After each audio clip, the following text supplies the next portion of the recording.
No, because I guess it must be for you. It must be one of the most frustrating months of your life. Having been fully fit, ready to wanting to play, and having to sit and watch on. Yeah, it's not been easy.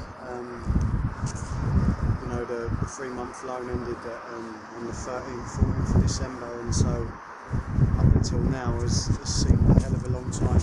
I'm just raring to go Saturday now. I mean, that's the thing, it's not often you get that situation, is it, in your life where you are fit and ready and you're getting frustrated. So, as you say, there was a few instances during the games where you'd love to have been out there. And yeah, I always think that when I'm watching games, I wish I was out there, and these last few games has been no different.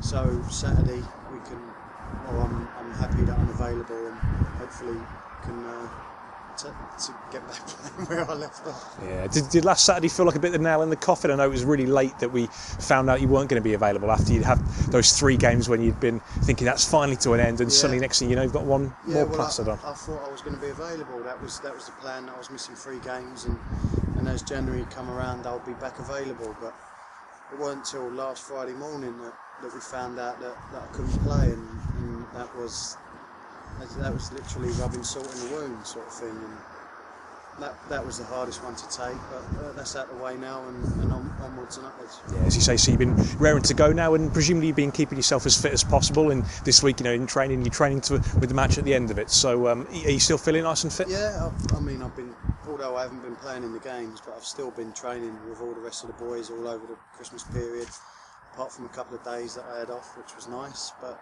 as I say, I'm still fit and ready to play. I don't think no one's took advantage of us slipping up too much, and everyone's still within touching distance. And we're right where we would have paid good money to be where we were after where we were at the end of August, start of September. So we're happy enough.